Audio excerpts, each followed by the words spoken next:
नीलकंठ जाएंगे, केदारनाथ जाएंगे, बद्रीनाथ जाएंगे। एक बात और कहना चाहूँगा कि जिस तरीके से बाबा चल रहे हैं, बाबा जी को बहुत लोग मिल रहे हैं। जब घर में लक्ष्मी की इज्जत नहीं होगी तो बाहर से लक्ष्मी कहाँ से आएगा? परेशान तो रहेंगे। मैं कोई भगवान थोड़ी हूँ, मैं भी तुम्हारे जैसे इंसान हूँ। हाँ, आलू दही के अलावा हमारा कुछ है ही नहीं, हम राक्षस थोड़ी ना है। औरत जब गलत होती है, जब उसका मर्द गलत चलने पर मजबूर करता है। ऐसा करने की ये मुझे बदनाम करते हैं, मैं भिखारी बना देंगे ये।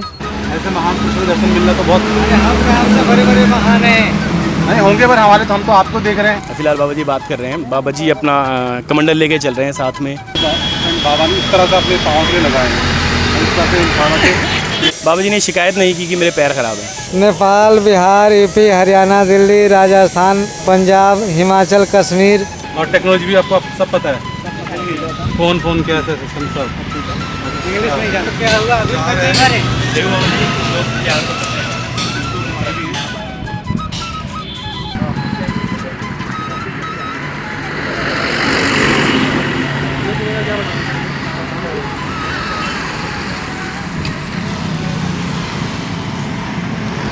नमस्कार, मेरा नाम विकेश है। आप सुनेगा इंडिया देख रहे हैं। आप पूरी विश्व भर में आपने किसी भी साधु से मिले होंगे। आप साधु के जब आप किसी साधु से मिलते हैं तो आपके मन में एक ही भाव आता है कि ये साधु किस तरह की तपस्या करता है, साधु का जीवन कैसा होता है।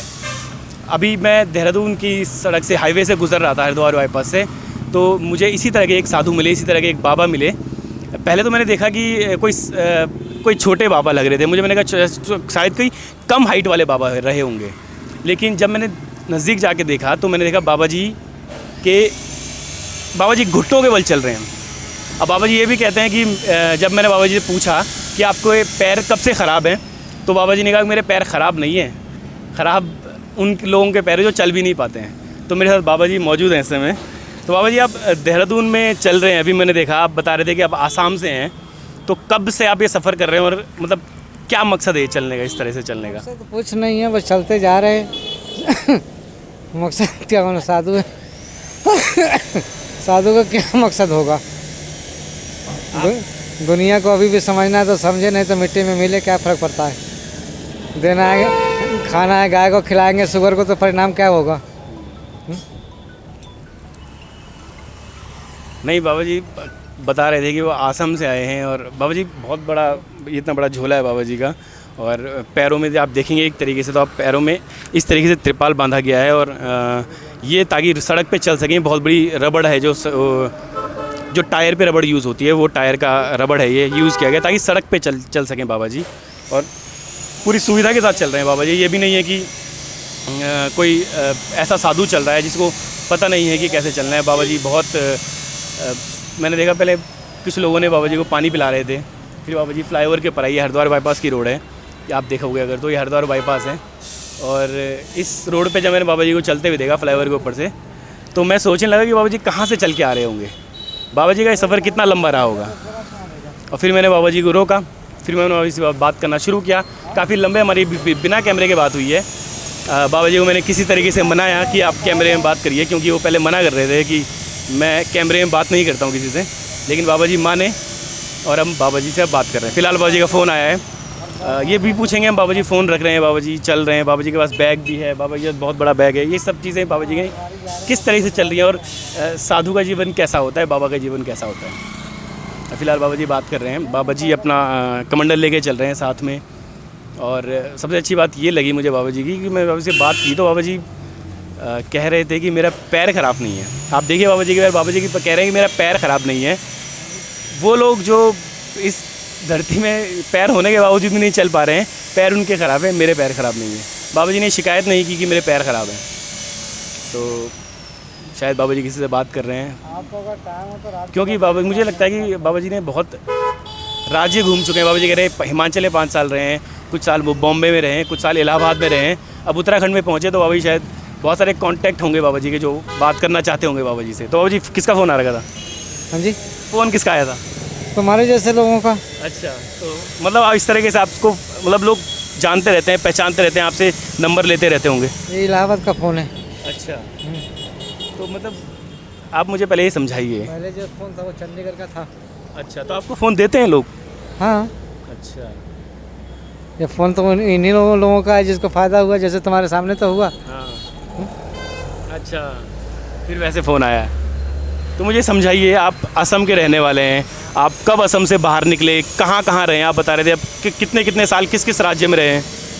नेपाल, बिहार, यूपी, हरियाणा, दिल्ली, राजस्थान, पंजाब, हिमाचल, कश्मीर, अब उत्तराखंड में।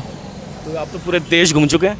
हाँ, आप इधर से निकलेंगे तो सीधा अहमदाबाद होते हुए सीधा बम्बई रोड, बम्बई, रामेश्वर। अच्छा। तो यहाँ उत्तराखंड में कहाँ जाने का भी मकसद है? नीलकंठ जाएंगे, केदारनाथ जाएंगे, बद्रीनाथ जाएंगे, आगे फिर सोचेंगे और कुछ। और तो बहुत कुछ जाना था बाबा जी। आप खाते भी आप बता रहे थे कि आप बस दही और आलू खाते हैं बस। हाँ, आलू दही के अलावा हमारा कुछ है ही नहीं, हम राक्षस थोड़ी ना है। इंसान है तो इंसान का कर्म करना चाहिए। मीट, मुर्गा, दारू, शराब पागलों का काम है, हम पागल नहीं है भाई, ना इनसे कोई मतलब है। अच्छा, ये इतना बड़ा बैग लेके चल रहे हैं आप, क्या क्या रखा होगा इसमें? इसमें टेंट है, कंबल है, पावर बैंक बैटरी है, तार है लगाने के लिए। अच्छा। हाँ, तो आप मतलब ये कहाँ कहाँ से, किस किस ने दिया है आपको, कहाँ कहाँ से आप घूमे हो? सब मैंने खरीदा हुआ है। अच्छा, ये खरीदा हुआ है तो? ये टेंट भी मैंने खरीदा हुआ है। अच्छा, तो ये हर आप, जगह देने वाले कहाँ मिलते हैं, हाँ। इनको खिलाना है सुअर को। और आप पत्रकारों से बातें क्यों नहीं करते? वैसे आप मना कर रहे थे, मैं नहीं करता। और क्या करता हूँ, क्यों? ये मुझे बदनाम करते हैं, मैं भिखारी बना देंगे ये। नहीं नहीं, आप तो तपस्वी हैं बहुत बड़े, बदनाम क्यों करेंगे हम? हमें तो दुनिया जानते है, बाबा भीख मांगने के लिए निकला है, भीख मांगता हुआ चला जाएगा घर। बाबा जी तपस्या तपस्या करने के लिए निकले हैं। मेरा काम है ना किसी की दुकान में जाना, ना किसी के मकान में जाना, दे तो उसकी मर्जी, ना दे तो उसकी मर्जी। बाबा जी कुछ कहना चाहेंगे आप उत्तराखंड के लोगों को? कुछ आपकी बात होगी, और मैं ये तो जानना चाहता हूँ कि आपको कितना पसंद आया उत्तराखंड। राक्षस पाना छोड़ेंगे नहीं तो साले कमी नहीं है। राक्षस बनना है ना? ये राक्षस हैं, इनको चाहिए मीट, मुर्गा, दारू, लड़की, जनानी।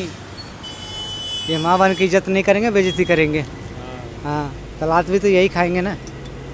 जब घर में लक्ष्मी की इज्जत नहीं होगी तो बाहर से लक्ष्मी कहाँ से आएगा, परेशान तो रहेंगे। तो बाबा जी चलने को निकले हैं। तो बाबा जी वैसे मुझे एक बात जाननी थी आपसे, पैर हुआ? कभी डॉक्टर को दिखाया आपने? पैर नहीं, नहीं दिखाया है? हुआ क्या था इन पैरों को? क्या होना है, जख्मों में जीना है, जहरों को पीना है, भूत प्रेत का भोजन है। अच्छा। दुनिया खाना दे, चूल्हे के बाहर में जाए। मतलब अभी कितना और चलना है आपको? अभी चलूँगा तो 3 किलोमीटर, सो जाऊँगा, और फिर उसके बाद फिर से चलेंगे अगले दिन? अगले दिन फिर चलेंगे। ये साधु का जीवन है, चलता रहेगा, बस रुकेगा नहीं कभी। रुक गया तो फिर फकीरी ख़त्म। 4 से अच्छे बनो, 100 से बुरे बनो। हाँ, बस और कुछ। बस बाबा जी। तो बाबा जी चलने को निकले हैं अब। ये बाबा जी इस तरीके से चलते हैं, आप देख रहे होंगे अभी। बाबा जी के पैर थोड़ा सा मैं ख़राब बोलना चाहूँगा, मतलब बाबा जी को शिकायत नहीं, लेकिन फिर भी बाबा जी के पैर ख़राब हैं। चलिए बाबा जी, बहुत बहुत धन्यवाद आपका, आप हमसे बात करने के लिए। आशीर्वाद बाबा जी। तो ये बाबा जी देहरादून में मिले थे हमको, और अभी इनको बहुत लंबा सफ़र तय करना है मेरे हिसाब से। तो मैंने अपने जीवन में इस तरीके से किसी व्यक्ति को, किसी साधु को 2 पैरों में काफ़ी मोटा उन्होंने एक त्रिपाल बांधा है, इस तरीके से चलते हुए नहीं देखा है। और ना जाने देखिए आप किस तरीके से वो चल रहे हैं, किस तरीके से उनका सफ़र अभी तक चलता रहेगा और कहाँ तक जाने वाला है ये सफ़र, क्योंकि कई राज्यों से होके निकल चुके हैं बाबा जी। बाबा जी का ये साधु वाला जो जीवन है, ये बाबा जी को देख के मुझे लगता है साधु वाला जीवन बिल्कुल भी आसान नहीं होता है।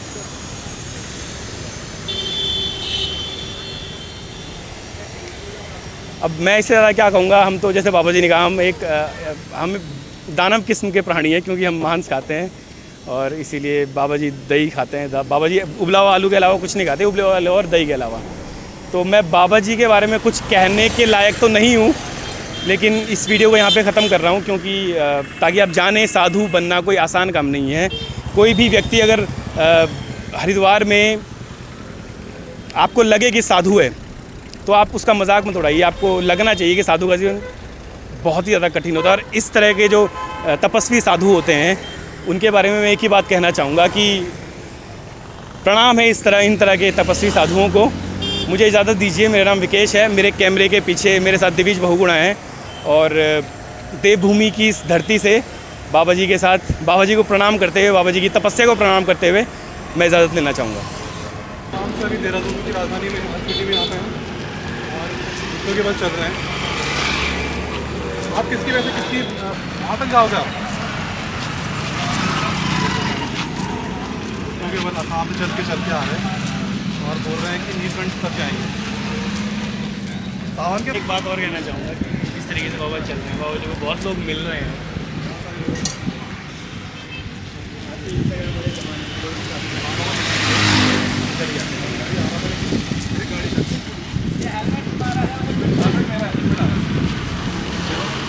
बाबा ने पीछे पड़ा हुआ सामान वामान सब रखा है।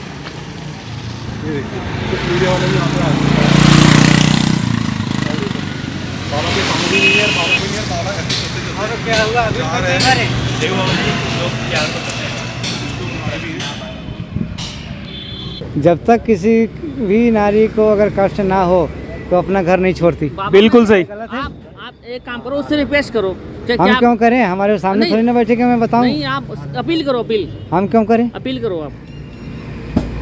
औरत क्या भाई- करती है हम उसके ऊपर कुछ नहीं कह सकते। बाबा तो हम बताओ। औरत जब गलत होती है, जब उसका मर्द गलत चलने पे मजबूर करता है। बिल्कुल सही। बाबा हमने क्या गलत कर दिया बताओ। हम तुम जानो तुम्हारा काम जाने, मैं क्या जानूं? हैं? मैं कोई भगवान थोड़ी हूँ। मैं भी तुम्हारे जैसे बाबा इंसान हमने हूँ। तो कोई गलती नहीं करी, देखो। बिना गलती कोई औरत छोड़ के नहीं जाते। उनसे कुछ उनकी बीवी चली गई, इनसे कुछ इनके घर से चले गए कोई। बिल्कुल सही। बाबा बताओ क्या करना है। कितनी भी किसी बाबा मैं क्या करूँ, माफी मांग लूँ उससे? अब तू क्या करेगा मैं नहीं जानता भैया, तेरी बीवी है तू जान। चलो यार भैया, क्यों बाबा जी को परेशान कर रहे हो? तुम्हारे दर्शन करना भी नहीं है।